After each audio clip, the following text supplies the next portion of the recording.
Bonjour à tous et bienvenue à ce Solution Pro, ce dernier Solution Pro de l'année en ma compagnie. Jessica Jacobi-Coeli, je suis en charge de l'animation du réseau professionnel Coach CoPro à l'Agence parisienne du climat et aujourd'hui je serai accompagnée de mon collègue Guillaume Privat, chargé de mission également à l'Agence parisienne du climat. Bonjour Guillaume. Bonjour, effectivement, je te laisse, donc on va Ouais, présenter aujourd'hui, l'étude, faite sur, les IRVE, donc les infrastructures de recharge pour véhicules électriques, en copropriété à Paris et pour ce faire, donc j'aurai une présentation et je laisse donc, la ouais, parole à Jessica sur la présentation, merci beaucoup. de l'agence. Merci. Alors pour rappel, peut-être, nous sommes ensemble pour une petite heure. Vous avez en bas de votre écran un espace donc, chat pour converser avec nous et avec les autres participants. Et vous avez également la possibilité de nous poser vos questions. Donc vous avez un onglet Q et R, donc simplement pour questions et réponses. N'hésitez pas à poser vos questions tout au long de la présentation de Guillaume dans cet onglet. Donc pour ceux qui ne nous connaissent pas, l'Agence parisienne du climat a été créée en 2011 à l'initiative de la ville de Paris pour contribuer à la mise en œuvre, à la mise en place du plan climat air-énergie de la ville.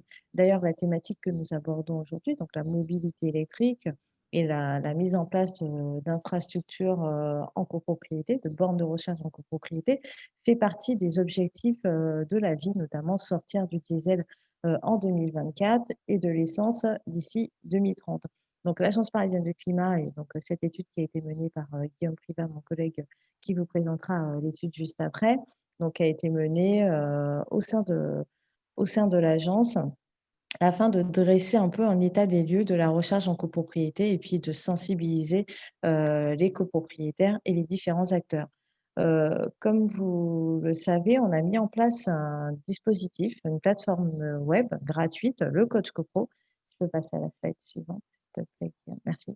Donc, le Coach CoPro, donc, c'est une plateforme d'accompagnement des copropriétés qui a pour but de mettre en relation les copropriétaires et les professionnels, donc l'offre et la demande. On accompagne, on sensibilise, on informe les copropriétaires tout au long de l'année sur différentes thématiques, donc à la fois à travers les événements qu'on organise et également aussi le suivi personnalisé, parce qu'on a des conseillers à l'Agence parisienne du climat qui suivent les copropriétaires qui sont inscrits sur cette plateforme. On accompagne également les gestionnaires de copropriété et vous, en tant que professionnel, je suis à la porte d'entrée à l'agence pour toutes les questions liées à la rénovation, notamment énergétique en copropriété. On est là pour favoriser les échanges comme aujourd'hui, hein, même si initialement c'est un format qui se faisait en présentiel. Il est quand même important pour nous de garder ce lien et de faire en sorte de vous donner le maximum d'informations afin de massifier la rénovation énergétique des copropriétés. Sans plus tarder, je vais laisser la parole à mon collègue Guillaume et n'hésitez pas à nous poser vos questions. Merci. Merci. Donc, je vais vous présenter donc cette étude. Comme l'a dit Jessica, qui donc se situe sur deux sujets, la mobilité électrique, mais aussi la copropriété. Pourquoi nous avons fait cette étude? Puisque aujourd'hui, donc la ville de Paris, dans son plan climat, a un objectif de sortie du diesel en 2024 et sortie de la mobilité essence d'ici 2030. Mais aussi, cela se fait en même temps que la ZFE, donc la zone à faible émission, sur l'ensemble de la métropole. Et donc aujourd'hui, le sujet de la mobilité électrique arrive sur la table et donc il y a aussi un besoin de recharge de ces futurs utilisateurs de mobilité, de véhicules électriques, pardon. Et ce besoin de recharge, nous l'identifions aujourd'hui sur la copropriété. Donc, quelle a été la démarche de cette étude? Ça a été tout d'abord de répondre à la question suivante: quels sont les enjeux et les leviers pour permettre la recharge de véhicules électriques en copropriété à Paris? Donc, on a poursuivi deux objectifs pour répondre à cette question. Tout d'abord, ça a été de réaliser un état des lieux à partir de l'analyse de données territoriales, telles que le registre d'immatriculation des copropriétés, les données du Coach CoPro, mais aussi le recueil de témoignages de copropriétaires sur le sujet de la mobilité électrique, les besoins de recharge, etc., notamment via une enquête qui a été réalisée en mai dernier. Euh, à partir de cet état des lieux de la situation, le souhait et le deuxième objectif que l'on a réalisé, c'est de mobiliser, enfin, on souhaite plutôt mobiliser les copropriétés.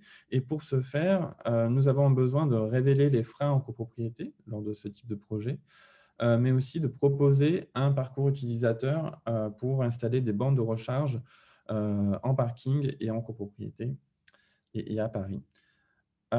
Donc, premier niveau, c'est cette étude pour évaluer le potentiel et c'est pour répondre. Cette étude a été faite pour répondre à la question suivante. Quelles sont les copropriétés potentielles et susceptibles à installer donc une IRVE, donc une infrastructure de recharge pour véhicules électriques, et donc des bornes. Pour ce faire, quelques éléments de cadrage, donc quelques chiffres clés de la copropriété à Paris et du stationnement. Aujourd'hui, à Paris, on a 42 472 copropriétés recensées, dont 8 119 ont au moins un lot de stationnement. Ces copropriétés sont majoritairement construites après 49, c'est-à-dire à partir des Trente Glorieuses, donc au moment où il y a eu l'avènement de la voiture individuelle notamment. Et ces copropriétés disposent en moyenne de 39 places de stationnement.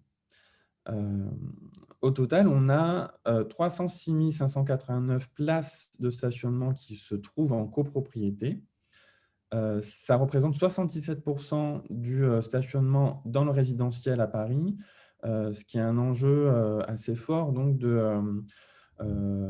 d'équiper ces copropriétés pour amener le besoin de recharge des utilisateurs de véhicules électriques au résidentiel. Donc, maintenant, comment nous avons identifié les copropriétés qui sont le plus susceptibles d'installer une IRVE?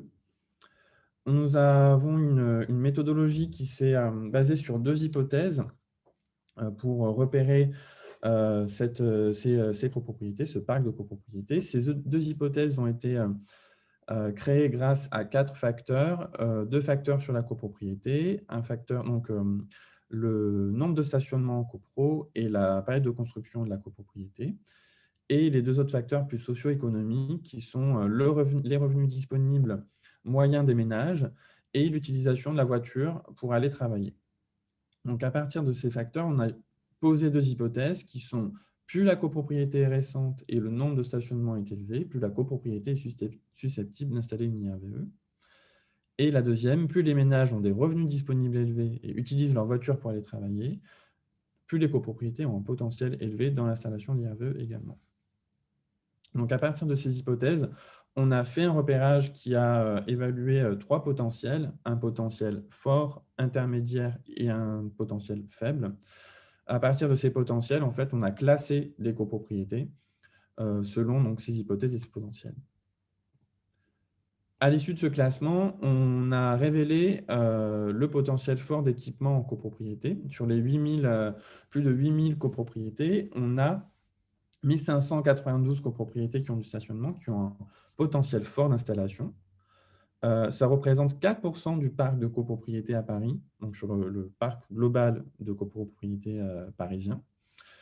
Et seulement quasiment 1600 copropriétés représentent 47% du stationnement en copropriété, donc soit 145 000 places. Donc, on a quasiment la moitié de ces copropriétés qui, selon nous, ont un potentiel d'installation d'IRVE assez fort et ça représente un enjeu et une cible pour développer la recharge en copropriété. Donc, on a développé donc, ce repérage et regardé les cibles, quelles cibles de copropriétés sont les plus susceptibles.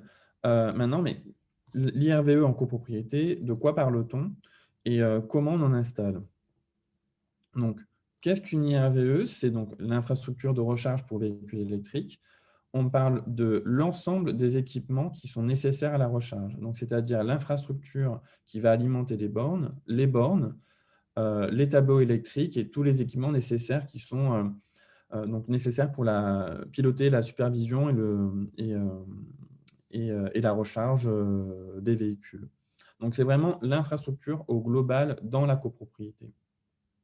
Aujourd'hui, pour installer une IRVE, on a 3 solutions types qui sont autorisées, disons, pour installer des bornes en copropriété. Je vais détailler ces solutions techniques. Il y a donc cette première proposition, donc première solution, c'est vraiment de créer une nouvelle colonne électrique dans la copropriété pour que chaque utilisateur puisse avoir son point de livraison sur sa place de stationnement. Donc, ça correspond à la création, à l'extension du réseau public et à l'ouverture d'un point de livraison, donc à l'ouverture d'un compteur qui sera sur le stationnement et qui sera directement lié à la borne de recharge. Je précise que la borne de recharge est bien un équipement individuel à dissocier de l'équipement collectif, ici, de la colonne électrique. Donc, aujourd'hui, la borne, c'est vraiment un équipement auquel l'utilisateur pourra, fait le choix de prendre. Donc, c'est totalement libre. Dans cette solution, l'ordre de coût de l'infrastructure, de la création de l'infrastructure, de la colonne électrique, pardon, s'évalue à environ, donc c'est un ordre de grandeur de 150 à 200 € par place. Ensuite, il y a l'installation de la borne qui donc dépend de la borne, comme je l'ai dit, mais aussi avec les aides financières disponibles, s'évalue entre 600 à 1 000 €. Donc, c'est un coût qui est variable et qui dépend vraiment du choix de l'équipement. Dans cette solution, je ne l'ai pas noté, mais il y a aussi à prendre en compte l'ouverture d'un point de livraison, donc l'installation d'un compteur qui aussi a un coût. Donc, c'est à peu près, lorsque l'infrastructure est déjà existante, s'il n'y a pas de point de livraison et de compteur, l'ouverture s'évalue à 600 € à peu près. Une deuxième solution est possible pour installer une IRVE. Là, c'est un branchement directement sur les services généraux de la copropriété. Donc, les services généraux, c'est-à-dire l'électricité des parties communes, donc l'ascenseur, par exemple, l'éclairage. Deux nuances, donc soit une infrastructure est directement branchée, donc raccordée au compteur des services généraux, avec une gestion donc, qui sera faite par le syndic sur le comptage de l'énergie, de l'électricité consommée. Et une deuxième solution bis qui est souvent portée par les opérateurs, où il y a l'ouverture d'un compteur qui sera raccordé au service généraux lui aussi. Et donc, à la demande de l'opérateur de solution de recharge, il va ouvrir un compteur et installer une infrastructure pour installer ensuite des bornes de recharge. Donc, il y a plusieurs offres sur le marché. Ce sont des opérateurs de solutions de recharge qui proposent des services clés en main et assez rapides pour installer l'infrastructure. Généralement, l'opérateur fait l'investissement de l'infrastructure électrique qui sera branchée juste après le compteur qu'il aura lui-même ouvert. Et après, il y a un forfait contractuel sur la gestion de la recharge et de l'infrastructure en elle-même. Et donc, chaque utilisateur qui aura souscrit dans la copropriété à cet opérateur va payer son abonnement avec une partie fixe et une partie variable selon la recharge qu'il aura, qui correspondra aux besoins de recharge pour son véhicule. Une dernière... Guillaume, Oui, pardon. excuse-moi de te couper comme tu allais passer au dernier scénario, mais on avait une question sur le scénario 1, ça te Oui. convient? Est-ce Oui. que le coût d'infrastructure est calculé pour combien de véhicules sur ce scénario? Alors, c'était des exemples des ordres de grandeur que j'ai eu pour des copropriétés entre 60 et plus de 100 places. D'accord, ok. Voilà. Je n'ai pas mis les aides financières parce que je les détaille juste après. Pour cette infrastructure, il y a, donc, comme ça sera ensuite géré par Enedis et la propriété d'Enedis, cette colonne électrique, il y a un taux de réfaction, donc c'est-à-dire que Enedis prend en charge 40% de l'installation de cette nouvelle colonne. 40%, ok. Voilà. Et pour le scénario 2, l'installation, d'un nouveau point de livraison, le coût, combien ça coûte à la copropriété? Alors, ça ne coûte rien puisque, enfin, en général, hein, enfin, en tout cas, moi, j'ai vu que ce cas-là, s'il y a l'ouverture d'un nouveau point de livraison sur les services généraux, c'est l'opérateur qui prend en charge cette ouverture de ce nouveau point de livraison pour que lui-même puisse faire, en fait, il souscrit à un contrat et lui-même, après, fait la répartition des frais auprès des utilisateurs. OK, ça marche, merci. Donc, il y a une dernière solution qui est un peu équivalente, enfin, qui, entre guillemets, un peu un mix des deux premières, un compromis, disons, où la copropriété installe un nouveau point de livraison qui sera uniquement dédié à une infrastructure pour la recharge et une infrastructure, juste après ce point de livraison, sera créée pour alimenter l'ensemble des bornes. Donc, ça permet à la copropriété d'investir dans une infrastructure qui alimentera donc le nombre de bornes choisies, enfin, le nombre de places pardon, choisies, et avec donc une gestion de la recharge et enfin, de la consommation électrique, pardon, sera fait, enfin, c'est en général fait par un opérateur qui, par un coût forfaitaire, fait la gestion de la facturation. Et l'infrastructure est généralement aussi investie par la copropriété. On est sur un coût équivalent à la première solution, donc de 150 à 200 € par place, déduit en déduisant bien sûr les aides financières disponibles. Donc, dans cette solution,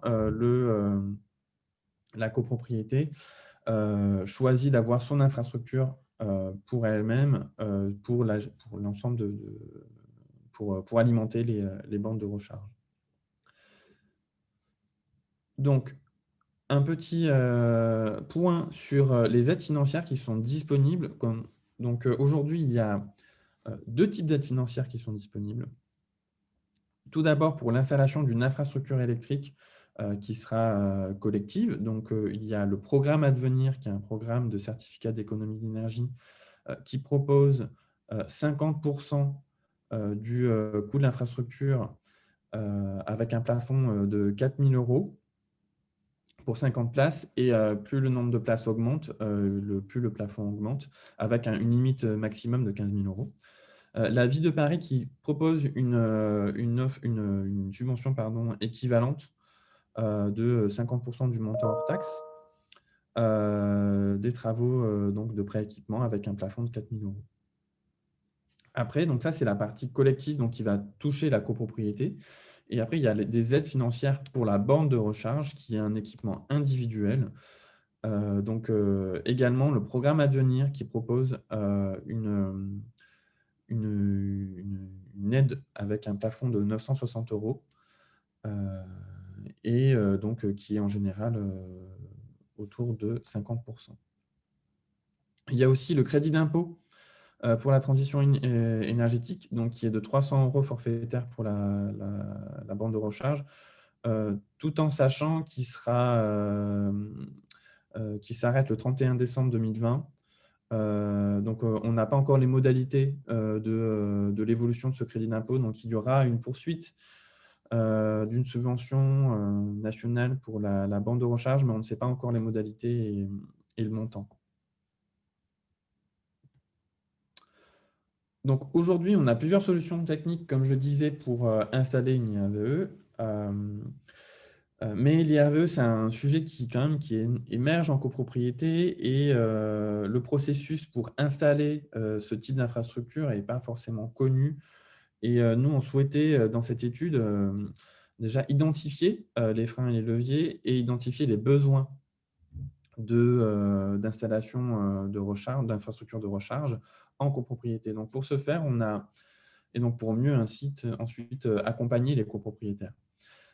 Et donc, pour ce faire, on a diffusé une enquête dont on a récolté 520 réponses, donc pour récolter, comme je disais, les besoins et les freins, et révéler les freins et les leviers à l'installation d'IRVE. Le résultat de cette enquête, c'est que Heu, Principalement aujourd'hui, on a, des démarches individuelles qui se font en majorité en copropriété. Je m'explique, aujourd'hui, on a le droit à la prise qui est disponible, pour les résidents, tout résident en copropriété. Ce droit à la prise permet, et en fait autorise, tout utilisateur de véhicules électriques d'installer une borne de recharge sur son stationnement en copropriété. Ce droit à la prise est nécessaire, hein, bien sûr, mais il ne nécessite pas d'avoir un vote en copropriété, donc en AG, pour installer une borne de recharge. Donc c'est, l'utilisateur qui va installer, avec, le professionnel de son choix et la méthode, de son choix, sa borne de recharge sur, son emplacement. Mais ça ne provoque pas, encore de réflexion collective sur le besoin de recharge en copropriété. Donc on a encore un déficit, de démarche collective et il y a 2 freins qui se révèlent dans l'installation d'IRVE. Le premier, c'est le déficit d'information, donc un manque d'informations vraiment claires et indépendantes auprès de l'ensemble des copropriétaires, mais aussi des locataires sur, leurs droits, mais aussi sur les solutions, disponibles, sur les aides financières disponibles, sur les infrastructures disponibles. Donc il y a un manque d'informations qui freine les copropriétés, à se lancer dans ce type de projet. Un deuxième frein, c'est l'inertie des copropriétés. Donc comme je le disais, c'est un sujet qui émerge vraiment, au sein des copropriétés. C'est quelque chose que l'on rencontre depuis, 4-5 ans, pas plus.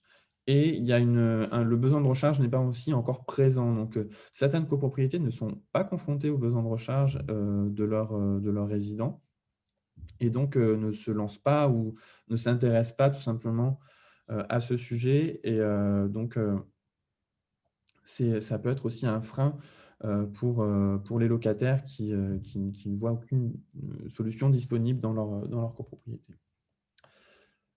Et un dernier point un dernier résultat de cette enquête, c'est qu'il y a quand même un intérêt qui monte et qui est assez présent sur le sujet de la mobilité électrique, puisque une centaine de sondés ont souhaité être contactés, par l'APC pour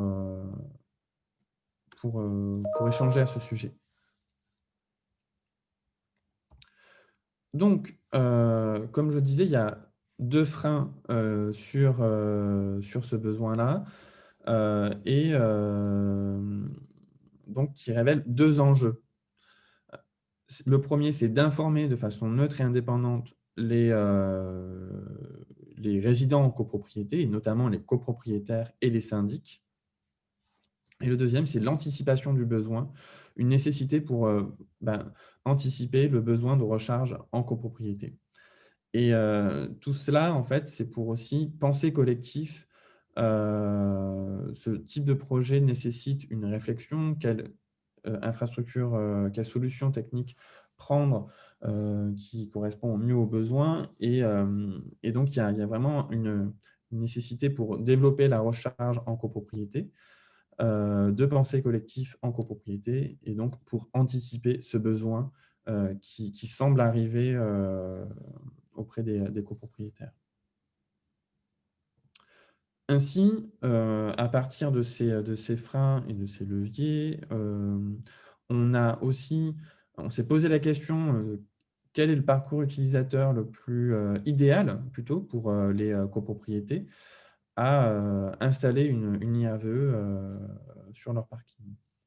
Donc dans cette démarche collective à privilégier, on a réalisé donc ce petit schéma qui est, l'installation, idéale, enfin le processus idéal, d'installation d'IRVE.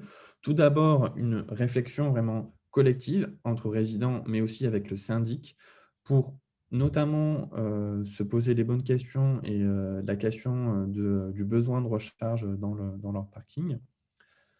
Et à partir de là, d'essayer de développer, d'identifier quelle est la meilleure solution, technique à installer dans leur copropriété, qui va aussi révéler des choix économiques Et donc, idéalement, ça serait de mandater un bureau d'études qui permet d'identifier, sur les solutions disponibles, quelle est la meilleure, pour les copropriétaires et laquelle correspondrait au mieux à leurs besoins.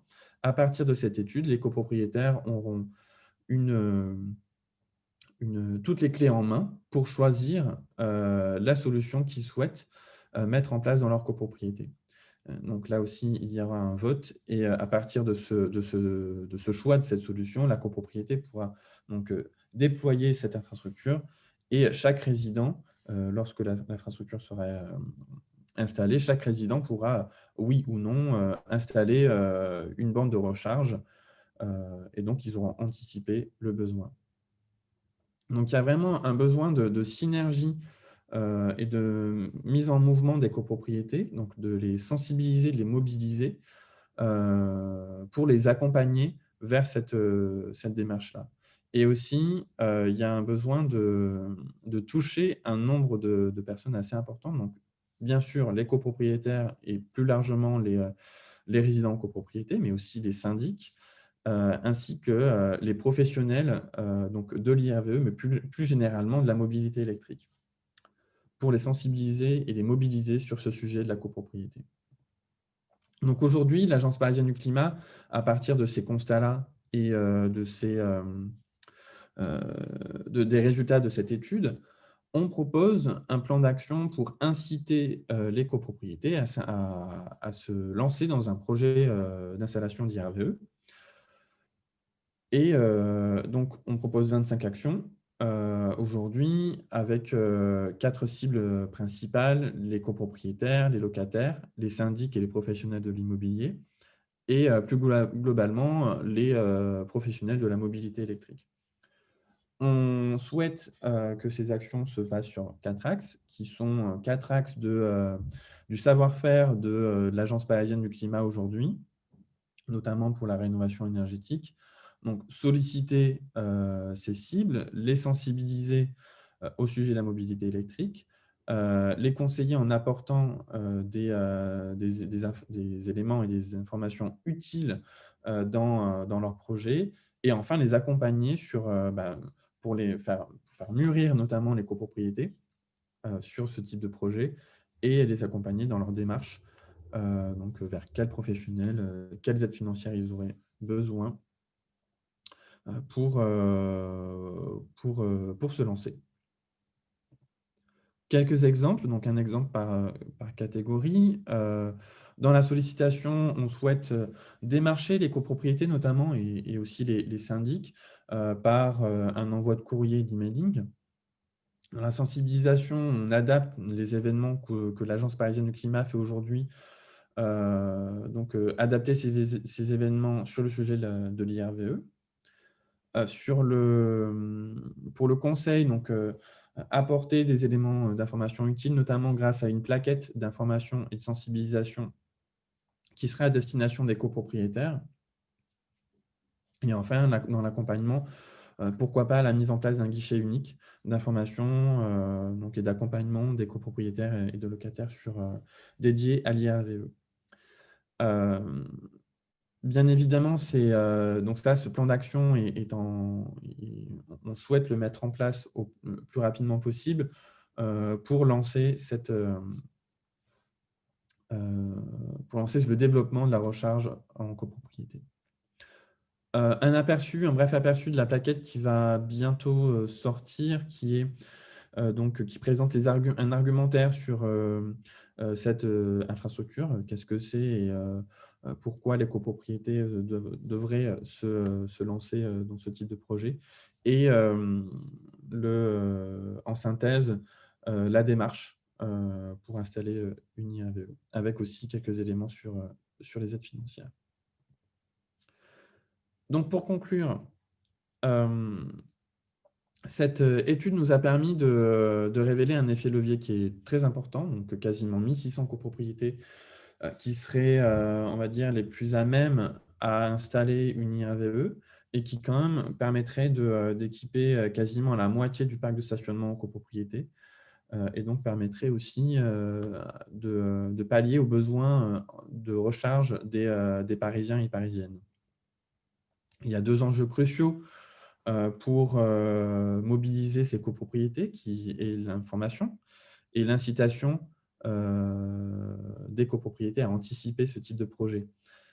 Donc comme je le disais, c'est vraiment une démarche collective qui est nécessaire dont il faut privilégier pour que la copropriété ait l'ensemble des éléments afin d'installer une infrastructure qui corresponde à ses besoins.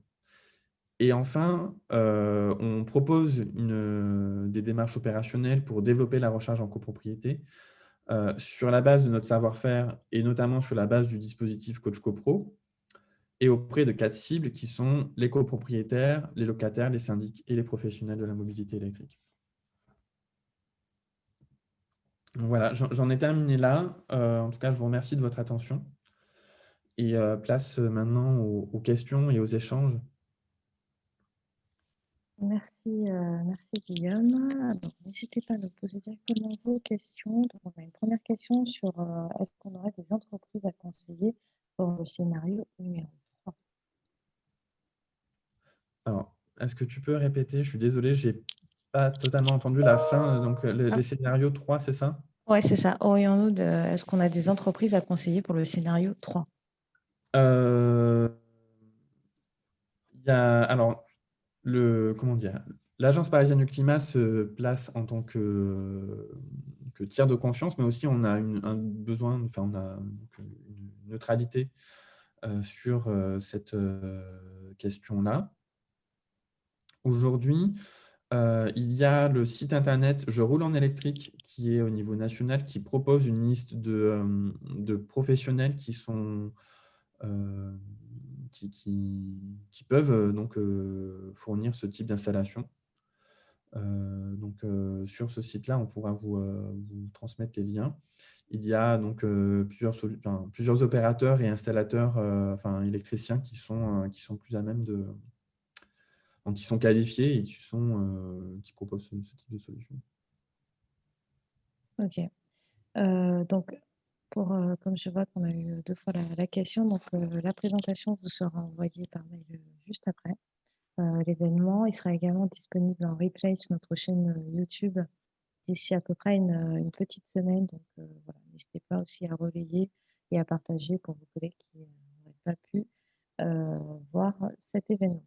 Donc on a plus une remarque, donc c'est une copropriété qui souhaite installer des prises dans un parking souterrain depuis plusieurs années, mais nous sommes bloqués par plusieurs freins, notamment notre syndic qui souhaite une installation avec abonnement car il ne serait pas autorisé à refacturer l'électricité consommée.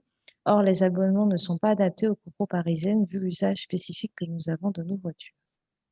Donc, c'est un commentaire. Est-ce que peut-être toi, tu as déjà eu dans les enquêtes, notamment, pardon, est-ce que tu as déjà eu ce type de problématique et qu'est-ce qu'il pourrait éventuellement faire pour lever ces freins? Il y a plusieurs problématiques effectivement sur la solution par abonnement. C'est une solution qui peut correspondre assez facilement aux premiers résidents, notamment qui auraient une voiture électrique et donc pour pallier aux besoins de recharge. Comment dire? Pour pallier aux besoins, il y a donc dans les 2 solutions que je vous ai présentées, la première permet d'avoir une indépendance sur la facturation d'électricité. Puisque chacun aura son point de livraison, donc son compteur, l'utilisateur, qu'il soit locataire ou propriétaire d'ailleurs, ouvre le contrat de son choix avec le fournisseur de son choix et installe la bande électrique la bande de recharge pardon, de son choix. Dans les solutions par abonnement, effectivement, les syndics, ce sont des opérateurs de solutions de recharge qui vont refacturer l'électricité selon plusieurs offres. Certaines sont forfaitaires, d'autres sont à la consommation. Heu, donc comment dire? Il n'y a pas de mauvaise ou de bonne solution. En tout cas, c'est, des solutions qui vont correspondre plutôt, aux besoins spécifiques des copropriétés. Donc ça va être des cas particuliers. Pour lever le frein, je pense que il faut préciser qu'il y a au syndic notamment, informer le syndic qu'il y a plusieurs solutions disponibles et c'est une discussion à avoir notamment avec les professionnels qui proposent, toutes les solutions. Donc c'est, une discussion à avoir avec le syndic, pour, l'informer, notamment, heu, des qu'il y a d'autres solutions que l'abonnement. Très bien, merci pour ces quelques précisions. Donc j'espère que on a pu répondre, en tout cas en partie, en tout cas vous aider.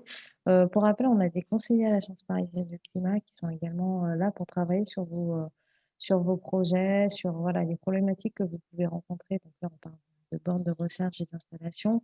Voilà, n'hésitez pas à les solliciter, c'est l'occasion. Donc là, on est plus en format, pour les professionnels, mais si vous avez des questions bien spécifiques sur vos copropriétés, donc ces questions ne pourront pas être traitées dans l'immédiat, mais n'hésitez pas à contacter nos conseillers. Alors, pourriez-vous confirmer si vos chiffres sur les copropriétés à Paris et ceux de votre étude sont basés uniquement sur les copropriétés résidentielles ou avez-vous également inclus les copropriétés tertiaires?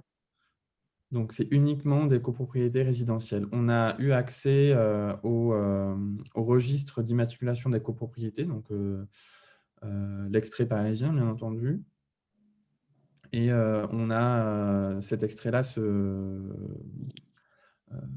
propose uniquement les données sur les copropriétés avec, donc uniquement avec du logement. Donc voilà. Ok. Merci. Donc, on a un commentaire aussi notamment sur les coûts. Donc, un scénario 4 où le syndic installe et gère lui-même les RVE sur les services généraux de la copro n'est-il pas plus économique à long terme pour le syndicat des copropriétaires? Pas d'intermédiaire égale pas de coûts supplémentaires. C'est une solution, en tout cas, ce serait, donc c'est la solution 2 avec directement un raccordement sur les services généraux. Donc effectivement, là, dans ce cas, c'est le syndic qui fait la répartition des coûts. C'est un choix, encore une fois, c'est vraiment un choix. Sur l'ensemble de ces solutions, c'est vraiment une réflexion à avoir, dans la copropriété sur quelle est, heu, quelle quelle est la solution qui correspondrait au mieux à votre besoin. Donc c'est possible, en tout cas.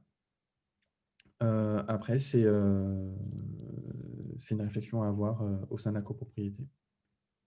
Ok. Et juste peut-être pour préciser, le questionnaire a été envoyé à qui exactement? Donc, à notre base de copropriété, j'imagine? Ou à Alors, le questionnaire a été, bien sûr, envoyé à notre base de copropriétés, qui sont, inscrites dans le coach copro, dont on a, des contacts, mais après ça a été aussi diffusé et relayé par, la Ville de Paris et par, nos partenaires tels que, Enedis et l'Aver, puisque j'ai oublié de préciser, mais effectivement, cette étude a été faite en partenariat avec, la Ville de Paris et Enedis, le gestionnaire de distribution, donc, si du vous réseau souhaitez, électrique. recevoir les informations à la fois, voilà, lorsqu'il y a des sorties d'études, notamment pour les copropriétés, en tant que professionnel, si vous souhaitez participer à des groupes de travail ou autres que nous, lançons, assez régulièrement au final, toute l'année, n'hésitez pas à vous abonner à notre newsletter, à la fois pour les professionnels, à la fois pour, les particuliers. Ça vous évitera aussi de passer à côté, de ce type d'informations. On avait un commentaire aussi, donc d'un copropriétaire visiblement, qui a fait un devis auprès d'une société et qui donne un devis de borne pour 7,4 kWh à 1 000 € hors taxes, avant les aides. Donc, ce qu'il indique, c'est que les chiffres, sont un peu, enfin, le coût est un peu plus important que ce que nous, on indique dans le Alors, j'ai pas entendu si c'est la borne, si c'est la ouais, borne. le devis pour la borne, ouais. Oui, alors effectivement, l'équipement de la borne est assez élevé, hein. Ça peut être aux alentours de 1 000 €, en enlevant les subventions. Les coûts de 100 à 50 à 200 €, c'est bien pour l'infrastructure, hein. C'est pas, c'est ni l'ouverture du compte, enfin de l'installation du compteur plutôt, ni l'installation, et l'achat de la borne. Donc c'est vraiment l'équipement électrique qui sera à destination, enfin, D'accord, donc ça heu, répond un peu, on avait une autre question sur quel est le coût mensuel minimum pour un compteur Enedis? Je ne le connais pas. Ça Coût vous peut-être minimum tous pour un compteur Enedis. ouais. Est-ce qu'on a les chiffres ou pas du tout? Après, j'imagine qu'Enedis peuvent communiquer, en L'ouverture fonction d'un compteur me semble être, forfaitaire et au début. Donc enfin, c'est vraiment un coût, comment dire? Il y a, on fait uniquement l'ouverture du compteur, donc ça me semble pas être mensuel. Mais on peut demander à Enedis, s'il y a des ordres de grandeur en tout cas. OK, très bien et quelle puissance électrique moyenne doit être prévue par place alimentée? Alors effectivement, j'ai pas, émis j'ai pas donné cette information. Aujourd'hui, la recharge de véhicule, si elle se fait en résidentiel, principalement la recharge se fait la nuit, ou pendant que le véhicule est stationné. Donc on n'a pas un besoin de recharge, rapide. Donc les puissances électriques par, place, ça c'est aux alentours de 7 kVA. Donc c'est, une charge standard, et en une nuit, vous pouvez, recharger votre véhicule. Donc bien évidemment, ça dépend du véhicule, hein, mais avec cette puissance-là, et le besoin en tout cas des Parisiens, dans leur stationnement, puisque, les déplacements quotidiens s'avoisinent, heu, au niveau national, hein, ça avoisine autour de 30 kilomètres par jour. Il n'y a pas de nécessité à ce que, la recharge soit complète, et sur une durée, très rapide. Donc on privilégie et aussi, il y a des préconisations techniques qui font que, une place de 7 kVA, une puissance allouée de 7 kVA, c'est bien. Est-ce que vous avez d'autres questions? C'est le moment. Après vous avez toujours, vous avez nos mails, donc n'hésitez pas à revenir vers nous, si, vous avez des demandes, vous souhaitez avoir des informations complémentaires. Pour rappel, notamment pour nos auditeurs, téléphoniques, nous allons envoyer la présentation juste après et le replay sera disponible, sur notre chaîne YouTube d'ici une petite semaine. Donc, vous aurez également accès au support et en même temps aux commentaires. Est-ce que nous avons d'autres questions?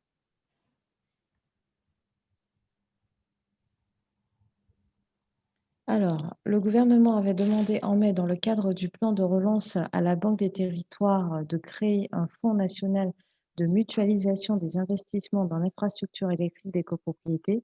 Où en est-on et quel financement? J'ai pas plus d'informations à ce sujet. Effectivement, j'avais vu l'information passer. Heu, je ne saurais répondre à cette question. Enfin, en tout cas, j'ai pas d'informations, sur ce sujet-là. OK. Donc, là, pas d'informations. Après, on peut toujours, regarder et puis vous faire éventuellement une réponse. Vous pouvez revenir directement auprès de mon collègue et puis on pourra aussi, en parler il y a eu des avancées depuis sur Oui. ce sujet du côté du gouvernement. Je vois qu'on a quelques copropriétaires. Si vous êtes intéressé par, si vous êtes intéressé par ce sujet et que vous avez un projet au sein de votre copropriété, vous pouvez contacter nos conseillers, par mail sur la boîte mail info-conseil@apc-paris.com, ou directement le conseiller en charge de votre copropriété. Est-ce que les banques prêtent aux copros, pour financer des IRE? Ou Oui, c'est ça peut. c'est possible, en tout cas, tout type de travaux, peuvent être être financé par prêt. Après, peut-être la question sous-jacente, c'est est-ce qu'il existe un éco-prêt? J'imagine que... Peut-être un éco-prêt spécifique IRVE ou... Euh, donc, il y avait la question de l'éco-prêt à taux zéro, mais je pense que c'est une question qui est encore en débat. Donc, Ouais. pareil, on n'a pas d'informations, du moins pour l'année 2021, ce n'est pas encore disponible. Après, vous pouvez toujours aussi vous orienter vers les banques qui proposent notamment des prêts collectifs en copropriété dans le cadre de travaux de rénovation énergétique. Donc, ils ne sont pas très nombreux hein, sur ce périmètre pour les citer. Donc, Caisse d'épargne, Domofinance, par exemple, qui proposent des prêts collectifs en copropriété. Donc, si ça fait partie d'un projet de votre copropriété, vous pouvez toujours vous rapprocher de ces deux banques pour savoir dans quel cadre et quel taux ils peuvent vous proposer pour ce projet. Alors, dans le chat, je vérifie que nous n'avons pas de questions.